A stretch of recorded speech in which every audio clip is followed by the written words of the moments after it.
We are in AP Calculus AB, self-check 2.3. Today's October 5th. Let's jump in. All right. Number one, as soon as I see limit as h approaches 0 and this is 0, I'm probably going to be getting something like the indeterminate form where this is going to go away, this is going to go away, and these two cancel each other out. Whenever you have something that's indeterminate form that looks wonky, and you can't apply can't factor, cancel, plug in, it's probably going to be a hot box. And I'm saying that in general because there are going to be 3 different types of definition of derivatives that you might be seeing on the test. This is the main type, the most common. Whenever you have hot box, you take the top left box, you put a box around it to say, that's where I'm focusing. I don't want to cross off the 2 though. I'm focusing on this information and I basically ignore everything else. I'm going to say that the C value is the thing being added to H. It's 3 pi plus 2. It's going to be 3 pi plus 2. And then I'm going to turn everything in here into an X. I'm going to rewrite my function. My function is cosine of X. And then from here you take the derivative.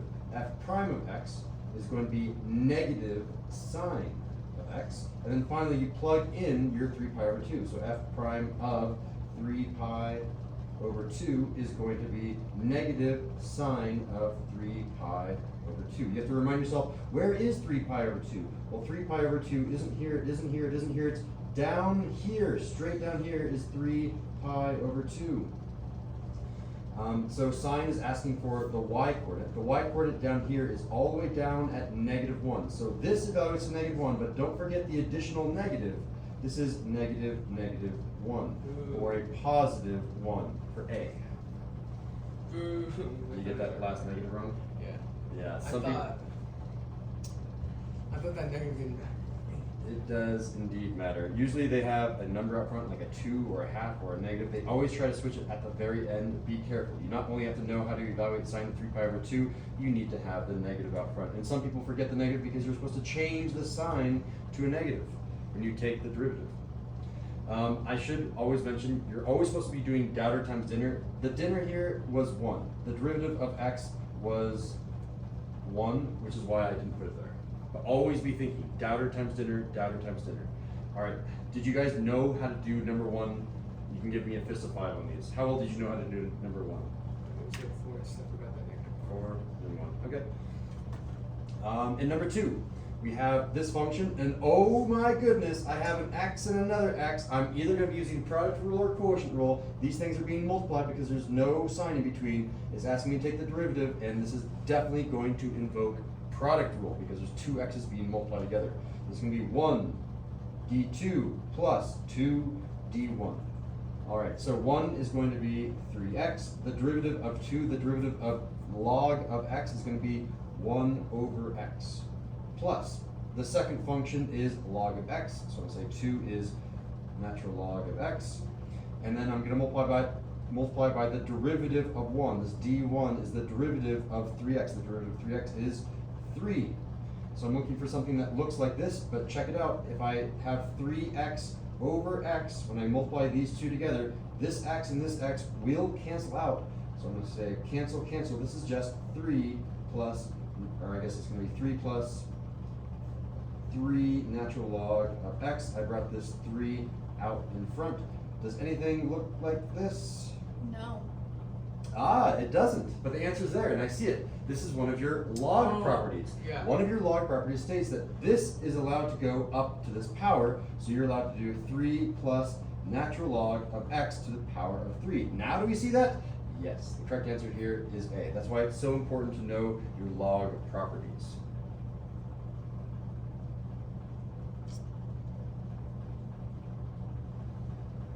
All right, on a fist of 5, how well did you know how to do number 2 before I went over it?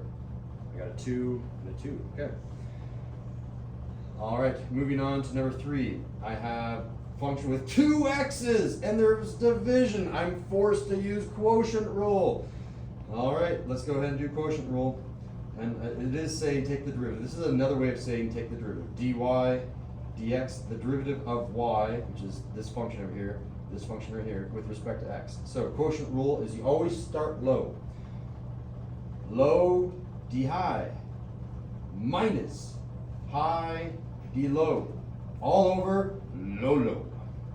So I have my basic function ready to go. I'm going to grab you with my shrink ray, shrink you down, put you there. All right, so my low is x minus 1. Done. I'm going to multiply this by the derivative of high, the derivative of the top. The derivative of this function up here, most people would say is 1, but it is not 1, it is negative 1. The derivative of 1 is 0. The derivative of negative x is negative 1, so this is going to be negative 1 for the derivative of the top. All right, we're going to do the subtract. Again, this subtract and this subtract are the same subtract. Now I'm on this high. I'm going to say take this 1 minus x, and multiply it by the derivative of the low, the derivative of x minus 1. The derivative of this minus 1 is 0, the derivative of this x is 1, so I'm just going to multiply by 1 here. And this is all going to be over low, or x minus 1 quantity squared. So as soon as I see this, I'm suspecting x minus 1 quantity squared. It might look like e, but there might be some factoring out, so C and D are potential candidates. I strongly doubt it could be A or B, but maybe if the top is 0, maybe it could be B. So the only thing that I'm pretty sure that's going to be canceled out is A. Let's go ahead and try to do this. So simplifying. On the top, I'm going to distribute the negative 1 into both this negative 1 and into this x, giving me a negative x plus 1. I can ignore this 1 and I can just distribute this negative again into this 1 and into this negative x. So if I distribute that, I get a minus 1 plus x, and lo and behold, everything in the numerator is going to cancel out. The bottom is still x minus 1 quantity squared. Check it out. This minus x and this x, gone and gone. This plus 1 and this minus 1, gone and gone. This is going to turn into 0 over x minus 1 quantity squared, and 0 divided by anything other than 0 is 0. The correct answer here is B. Wait, I'm confused. Because how did one of your x's ended up being a positive x? So this x right here Last became x. positive. A negative being distributed into a negative x made it a positive x. Yeah, this negative sign was distributed twice. Oh, that's really confusing. It is. It's tricky. But And- so how come it's subtracting again after you did the initial one, and now it equals negative x plus 1. But then it's now minus 1 plus x. Are you asking where is this minus 1 plus x coming from? Yes. So it used to be 1 minus x. I ignore this 1 because multiplying by 1 is not important. I'm distributing it minus 1, or a negative into the 1, making a negative 1. I'm distributing this minus into the already negative x. A negative times a negative is a positive.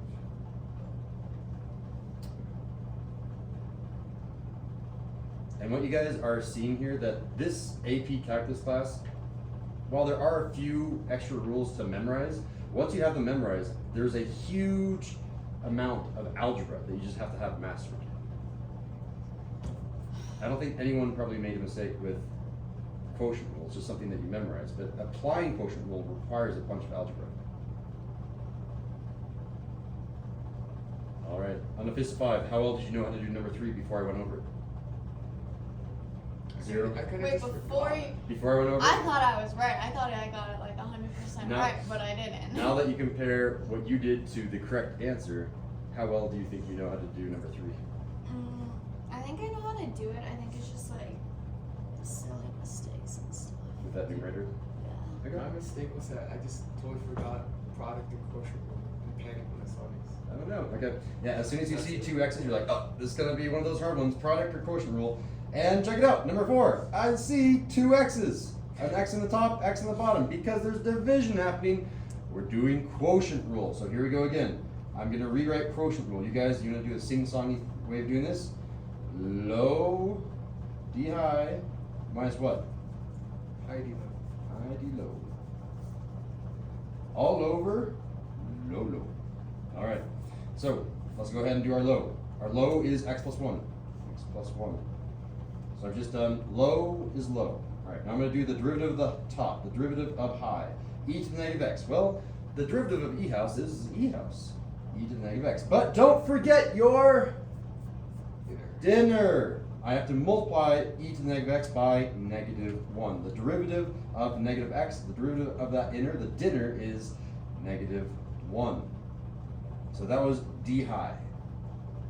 Now I'm going to subtract the rest. So this subtract and this subtract are the same. I'm now going to do high. High is just e to the negative x again, e to the negative x. And I'm going to multiply that by d low, the derivative of the bottom. The derivative of x plus 1 is 1. And this is all going to be divided by low, or x plus 1 quantity squared. So this is a general trick that you should be picking up now. As soon as you are allowed to plug in, do it. Don't try to do all this fancy-pantsy algebraic simplification. If you know you're plugging in x equals 1, do it as soon as possible. I can do it now because I've written out quotient rule. I'm going to plug in 1 now and see what happens. All of these x's, I'm switching to 1s. All of this x, this x, this x, this x, switch it out with a 1 right now. Here we go. When I do that, I'm going to get 2. How did I get that? It's 1 plus 1. I'm plugging in the 1 here. It's going to be 1 plus 1 to get 2. And then I'm going to multiply that by all of this thing. So I'm going to put some parentheses here so I can keep track of this. This is going to say e to the negative 1. There's no way of getting rid of that. I'm going to have to keep it e to the negative 1. But I can multiply that by negative 1 right now, and I'm going to change this e to the negative 1 by moving it over, and I'm going to say that was a negative e to the negative 1. Done and done. All right, here comes the minus sign. I'm just recopying down the minus sign. Recopying down the minus sign. This is, again, going to be e to the negative 1. There's no way around that. It's going to be e to the negative 1.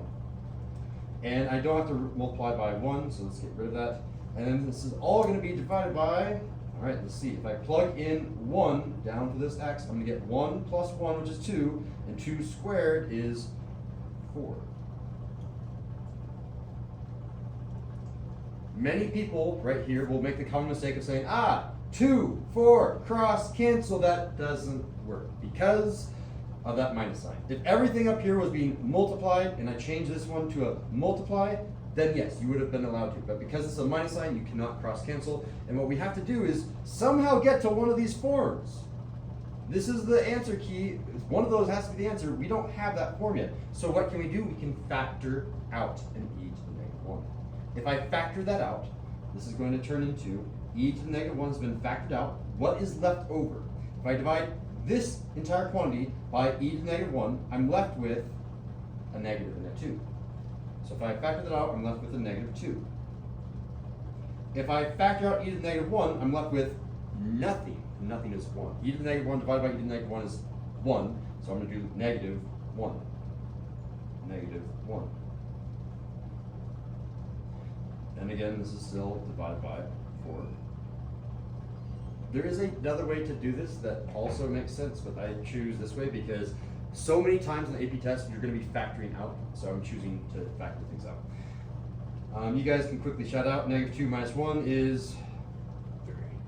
negative 3. And let's go ahead and check it out. All of these answers have e's in the bottom. Let's put e in the bottom. We have a negative power here. Negative power means this entire base is going to go to the bottom and become positive. So it's going to be negative 3, 4 still at the bottom, and then e belongs right there. Does that look like any of these answers? And finally, it does. It looks like B. Good question. Yes. So when you do that step where you put the e on the bottom, what happens to negative? Oh, no. That's good. I was asking what happens to the negative 1.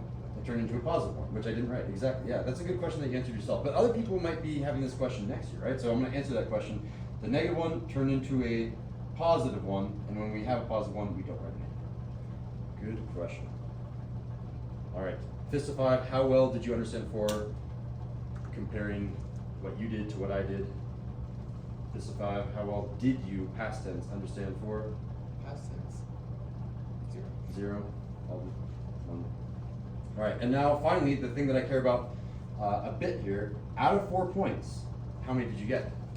Fist of 4. Oh no, 0 and 0. Hey, the bar is set nice and low, Yeah. so self-check If we 2.4 can be nice and If we high. get 1